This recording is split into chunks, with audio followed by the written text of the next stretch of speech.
Olá, eu sou Joel Muniz e estamos iniciando hoje um novo projeto, o Toledo Bike Tour. E eu gostaria de convidar você para vir pedalar conosco pela nossa cidade e pela nossa história.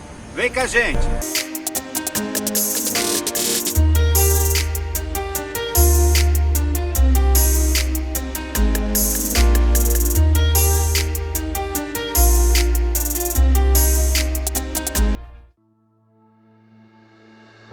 A história que conhecemos sobre Toledo e toda a região oeste do Paraná é bem recente. Por isso, antes de começarmos a explorar os fatos ligados ao nosso município, vamos conhecer um pouco mais sobre algumas coisas que aconteceram por aqui antes mesmo da chegada dos primeiros moradores da nossa cidade. Para quem se lembra das aulas de história do ensino fundamental e médio, a partir de 1440, Portugal começou as suas navegações, conquistando primeiro o litoral oeste da África, pretendendo contorná-lo para assim chegar às Índias. A Espanha, que sem poder competir por essas rotas, começou a buscar outros caminhos através do Atlântico. E foi desta maneira que Cristóvão Colombo chegou à América em 1492. Portugal, para manter o seu controle comercial sobre as mercadorias do Oriente, quis criar uma treta com os hispanos, e foi o Papa que teve que intervir para apaziguar os ânimos em 1493, através de uma bula papal chamada Intercoetera, criando uma separação de terras entre as duas nações. Tudo que estivesse até 100 léguas, ou seja, 500 quilômetros a oeste de Cabo Verde, seria de Portugal, e o restante da Espanha. Mas você já sabe que essa divisão não deu muito certo, pois para Portugal tocava somente uma pontinha do nordeste do Brasil. E como eles tinham uma marinha militar muito superior à da Espanha, para não se ter uma guerra, o acordo foi revisto no ano seguinte.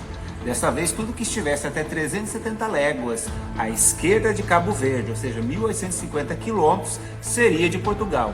Esse acordo recebeu o nome de, você sabe a resposta, Tratado de Tordesilhas. É nesse contexto que Pedro Álvares Cabral aportou por aqui, acidentalmente, em 1500, enquanto ia para as Índias. Mas por que eu estou contando novamente essa história para você? Porque neste novo acordo, apesar de Portugal ter aumentado consideravelmente as suas terras aqui no Brasil, ela englobava somente uma ponta do que é hoje o estado do Paraná. Ou seja, somente o leste do nosso estado tocava a Portugal. Então sim, a região na qual nós vivemos hoje pertenceu à Espanha e por um bom tempo. Em 1516, os espanhóis resolveram realizar as suas primeiras viagens de exploração pelo estuário do Rio da Prata. E recebeu esse nome porque, segundo alguns indígenas, em algum lugar por aqui existia um império com muita prata e muito ouro, obviamente. Muitos partiram à procura desse tal império, utilizando-se dos famosos caminhos do Piabiru. Esse caminho ligava o Oceano Atlântico ao Oceano Pacífico. E para se chegar até ele, existiam diversas ramificações, que segundo pesquisadores, algumas dessas ramificações passariam bem próximos aqui da nossa cidade. Você já deve imaginar que a chegada dos espanhóis não se deu de uma forma muito pacífica. No início, os primeiros contatos com os índios foram amigáveis, mas logo depois a política da boa vizinhança foi abandonada e os mesmos foram submetidos a trabalhos forçados. Em 1556 foi fundado um vilarejo espanhol chamado Ciudad Real, formado principalmente por espanhóis oriundos de Asunción, a qual muito tempo depois viria a ser a cidade que conhecemos hoje como Guaíra. Toda a região oeste do Paraná era ocupada por três grandes nações indígenas, os Tupis, os Crens e os Gis. E eles viviam em grande número nas proximidades dos rios, inclusive na região onde se encontra hoje a cidade de Toledo. Como a busca pela prata nunca foi esquecida, em pouco tempo os espanhóis cruzaram o oeste do Paraná, se deslocando mais para o interior do estado. Vale ressaltar também que, paralelo a isso, os jesuítas tiveram um papel muito importante nesse momento, instituindo as famosas reduções, onde eles procuravam viver sem conflito com os indígenas. Porém, nos primeiros anos do século XVII, os escravos africanos começaram a se tornar cada vez mais caros devido à lei de oferta e procura. Assim, os portugueses também começaram a escravizar os indígenas. Primeiramente, aqueles que estavam no território sob o domínio de Portugal. Mas não demorou muito para que aquela linha imaginária do Tratado de Tordesilhas fosse rompida, para que milhares de índios que viviam no território espanhol, ou seja, nessa região, também fosse alcançada. Dos 40 mil índios aldeados na província del Guairá, há quem diga que esse número tenha sido muito maior, restaram somente 12 mil. Depois que os bandeirantes invadiram literalmente toda essa região, com o passar do tempo a presença portuguesa foi se impondo por aqui. Tanto que em 1750, o Tratado de Madrid estabelecia diplomaticamente que o Rio Paraná agora seria a nova fronteira entre a Espanha e Portugal. Agora que os portugueses dominavam toda esta área, poderia até se pensar que as coisas seriam diferentes. E foram. Depois dessa conquista, a região voltou a ser esquecida e tivemos aqui no oeste do Paraná um silêncio que durou por mais de um século. Mas o que exatamente aconteceu durante esse tempo? Bom, o oeste do Paraná pode até ter sido esquecido pelos portugueses, mas não pelas empresas estrangeiras. Com o florescimento do capitalismo na Europa a partir de 1860, principalmente na Inglaterra, muitos investimentos foram realizados na América do Sul, em especial na Argentina. Empresas especializadas na extração da erva mate e da madeira iniciaram suas atividades, importando esses produtos altamente valorizados para os países europeus. Como o oeste do Paraná era um território livre de exploração econômica e a Argentina detinha o controle da navegação nos rios que formavam a Bacia do Prata, inclusive com licença das autoridades brasileiras para navegar o Rio Paraná acima da foz do Rio Iguaçu, não demorou muito para que essas empresas, de modo legal e também ilegal, passassem a extrair esses produtos na margem esquerda do Rio Paraná, ou seja, na nossa região. Um novo capítulo da nossa história passava a ser construído através das obragens. Obragens? O que é isso?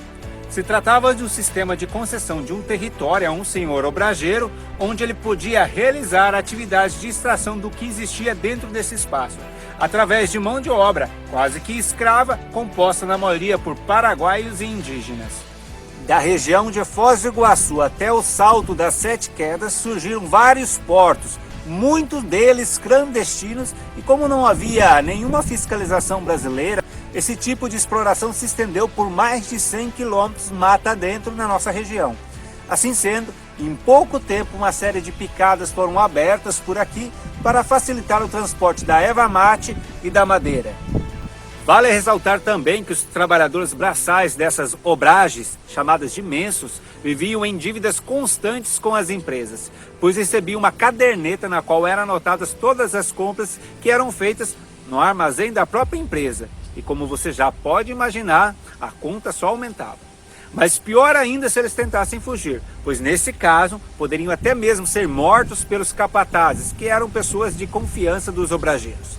Apesar de Foz do Iguaçu ter criado um posto de fiscalização em 1905, a sua eficácia era mínima e, por incrível que possa parecer, esse sistema de exploração perdurou por mais de 50 anos aqui na nossa região.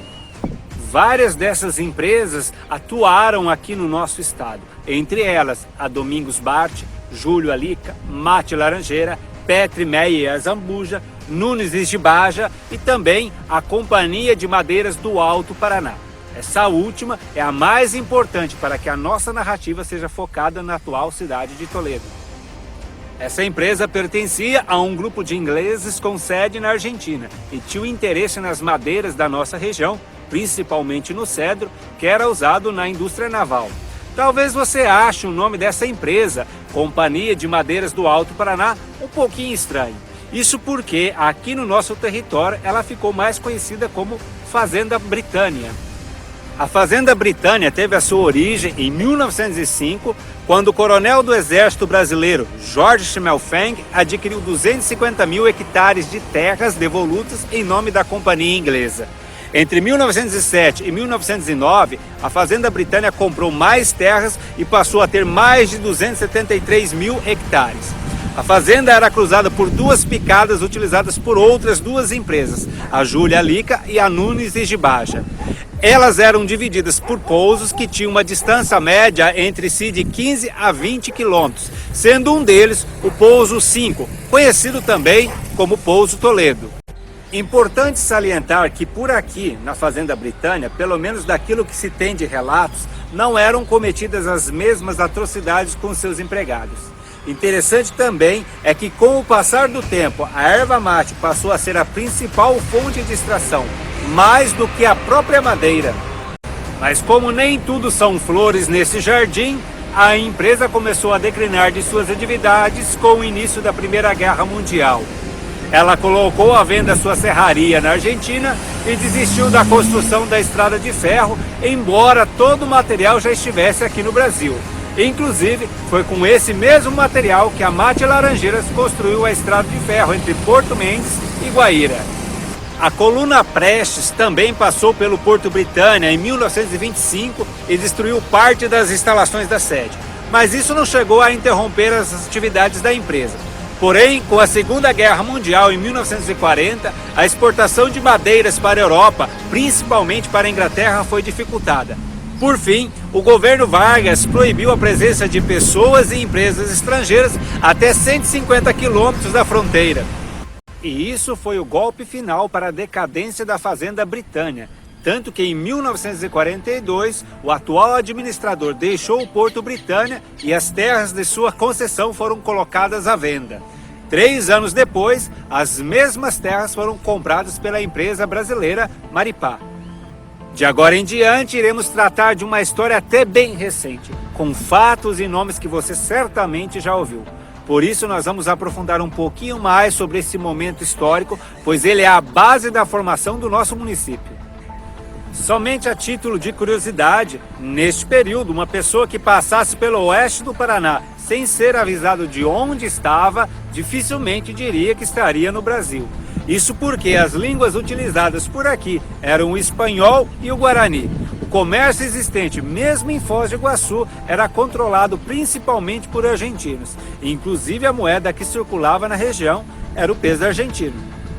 Porém, com a saída das obragens, sem que os projetos de colonização que deveriam ser colocados em prática fossem realmente implantados, criou-se um vácuo socioeconômico na região. Foi então que as companhias particulares e brasileiras desempenharam um papel fundamental. Em 1945, a Maripá, formada por acionistas gaúchos, comprou a Fazenda Britânia da Companhia de Madeiras do Alto Paraná. A quantidade de terras adquiridas era de 42 quilômetros ao longo da margem do rio Paraná e 68 quilômetros a leste do mesmo. E já no ano seguinte, se iniciou de forma efetiva o processo de reconquista do oeste do Paraná com a fundação da Vila Toledo. Mas quais são os detalhes dessa história? O primeiro ator dessa trama foi o senhor Alberto Dal Canale, que assim que se tornou conhecedor da extensão dessas terras e do valor pela qual elas estavam sendo vendidas, não perdeu tempo para correr atrás dos meios para realizar a sua compra. A primeira coisa que fez foi certificar-se que as terras estavam disponíveis legalmente através do cartório de imóveis de Foz do Iguaçu. Na sequência, entrou em contato com o senhor Alfredo Ruaro para que fosse o seu sócio na compra da área e também futuro administrador. Depois desses primeiros passos, os dois visitaram juntamente com o procurador dos acionistas da Fazenda Britânia as terras em questão no final de dezembro de 1945. Após essa visita, os dois já estavam convencidos que deveriam fechar o negócio o quanto antes e um compromisso verbal foi realizado até que Alberto Dal Canale firmasse tudo oficialmente em Buenos Aires, na sede da Companhia de Madeiras do Alto Paraná. Inicialmente, a compra tinha 3 objetivos principais: explorar a reserva florestal, vender as terras para colonizar a região e fazer comércio. Mas devido à extensão das terras, mais pessoas seriam necessárias para tocar esse grande empreendimento. Por isso, os dois partiram para Porto Alegre e reuniram os potenciais futuros sócios e também o capital necessário para o pagamento da compra das terras, 16 milhões e 500 mil cruzeiros. A procura de sócios não ficou somente na capital gaúcha, mas também em outras cidades do estado de Santa Catarina e, obviamente, na capital paranaense. De acordo com os estatutos da Maripá, foram reunidos 50 sócios, dos quais 43 eram brasileiros e 7 estrangeiros. A maioria deles eram comerciantes sem experiências em projetos de colonização e por isso confiaram a Alfredo Ruaro a incumbência de ser o diretor administrativo da nova empresa. Dessa forma, no dia 16 de abril de 1946, em Porto Alegre, foi criada a nova sociedade com o nome de Industrial Madeireira Colonizadora Rio Paraná e registrada em cartório na Junta Comercial do Rio Grande do Sul em 7 de julho do mesmo ano.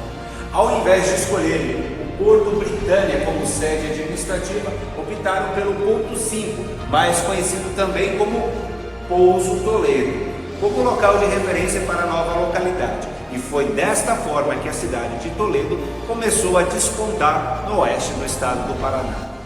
Ao Alfredo Ruaro coube também a tarefa de organizar a vida dos primeiros colonizadores para cá. Busca essa que ele já estava realizando desde fevereiro em algumas cidades do Rio Grande do Sul, principalmente em São Marcos. Mas a grande pergunta é: quem se aventuraria nessas terras ainda quase que inexploradas? Quantas seriam as pessoas corajosas nesse início de colonização? Estamos nos aproximando de datas históricas importantes para o nosso município. 14 de novembro de 1951 foi o dia no qual foi assinada a Lei Estadual 790 que criou a cidade de Toledo. 14 de dezembro do ano seguinte, a data na qual ela foi oficialmente elevada à condição de município, inclusive com a posse do primeiro prefeito e também dos vereadores. Mas é óbvio que muitas coisas aconteceram antes disso e que serão contadas para vocês nos próximos episódios. Por isso, a partir de hoje, você está convidado a conhecer mais da nossa história e também a visitar diversos locais do nosso município que muitas vezes passam despercebidos na correria do dia a dia. Então, prepare a sua bicicleta ou monte na garupa da nossa e venha conhecer a nossa cidade de um jeito totalmente diferente, no Toledo Bike Tour.